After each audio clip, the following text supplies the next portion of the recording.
Oni of Ife blows hot, sends a strong message to Buhari and all security operative. My people, is happening. The Oni of Ife, that's the one of the traditional rulers in Yoruba land, well respected, well loved. Is sending a strong message now. Some time ago, it was, not too, not like he's not like he's for it, oh, but it wasn't required speaking. But now the thing is beginning to get home. It's beginning to get home, and he has sent out a strong message saying, how can people keep quiet? And this thing is getting from bad to worse. Please, Buhari and every one of you in position of authority, let's forget about the pleasantries and let's call it spade a spade. People are dying. Can we get on with this security matter and call it what it is and get people safe? So I mean, he's not happy. Basically, he's blowing hot, like steaming hot. Aha, you got me. You get me now. Aha, you get me now. Yeah, you see. So that's what we are talking about. Everybody's voice needs to be heard. We don't need some people to be by the side, like they're speaking and not. No, it has to be. It has to be intentional. Please leave us a comment. Don't forget to like us, share, subscribe. Let's get all the details. Oni of Ife blows hot, sends a strong message to President Muhammadu Buhari. Yoruba monarch has asked the government to beef up security, especially in the southwest. We cannot continue to live like this. It is enough. Enough is enough. We cannot continue to live like this.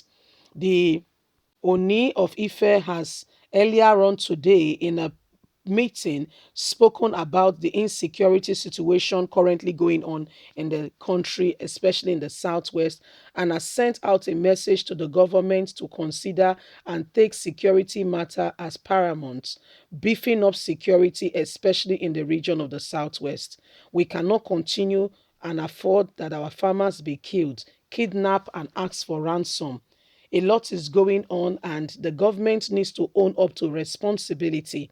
People are dying, and lives is being threatened day after day. People are so afraid to move around, all because of worsening insecurity. As leaders, we have the responsibility to keep lives and property safe. If we do nothing, the people will lose trust in us and will not pay attention to what we say.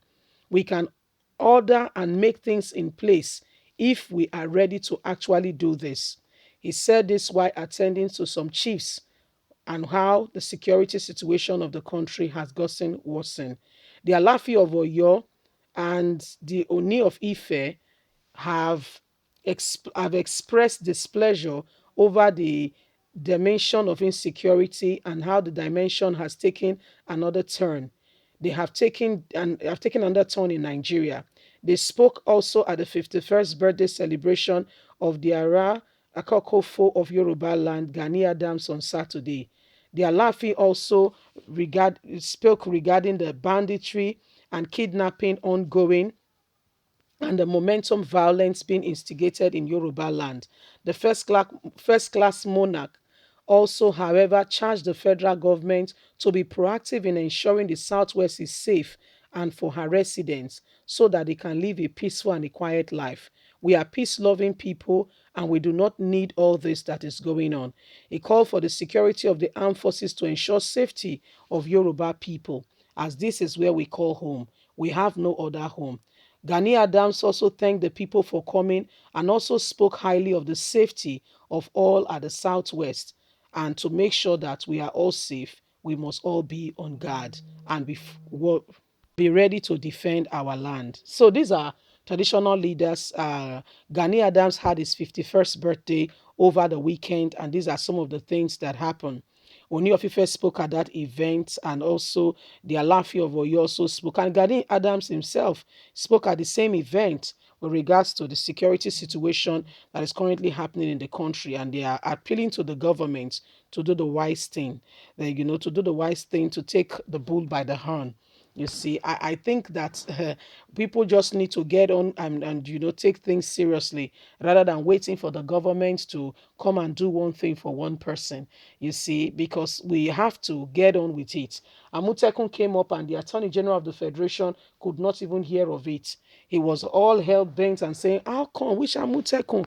Where did he come from? From where to where? Who brought in Amutekun? You see, that kind of attitude shows that the Fulani blood in him will not want lives to be saved. The Fulani blood that is, blood sucking. Not all Fulanis are devil. The killer Fulani blood, that's the blood that is in him and is evidently showing. You see, this is kind of mindset, this kind of people we have in leadership. And that's why Nigerians want out.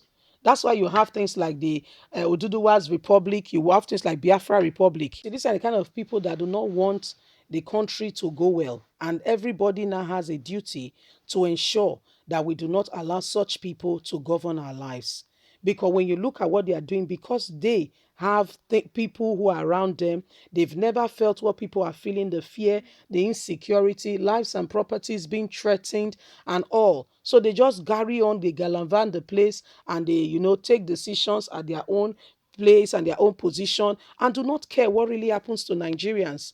I remember when the Amutekun thing started, how this man began to rain fire and brimstone and said it will never happen because he said so, And guess what? Thank God for the vice president who came up and said we don't do things like that and began to put things into perspective. And today it is what it is. Although not fully, because they don't allow them to carry arms anyway, and they've restricted them to a very great, to a large extent that they make you feel like they are not there. However, it's better than nothing. It's better than nothing. So this is where we are as a people. These are the kind of people we have in leadership. These are the kind of mindsets that are governing the nation. These are the kind of people who are, so when you look at everything, you wonder truly, where is the destination of this country? Where exactly are we going? Where exactly? Who is leading this country? Just imagine that you enter a car. The car is on motion, but there is no driver on board. It's not an electric car that we now have Cyril and the rest, because I know we eventually get there as life goes on, with the way technology and the speed at which things are rapidly moving forward. We know. Eventually get there, but for now, we are not there yet. So you enter the car, you actually thought that everything was in order, the car is in motion, you actually thought everything was, and all of a sudden you discover that the car, there is no driver, there is nobody, and the car all of a sudden was teeting towards the river. What would you do? You know that feeling, that feeling. Think about it again. That's what people are going through, and they've never felt it. They don't understand it. That's why they are still opening their mouths and saying ABCDZ. By the time they understand what people are going through, maybe they will do the right thing. Leave us a comment. God bless you. Don't forget to like us, share, subscribe, click on the notification button so you can get all our latest news. Bye for now.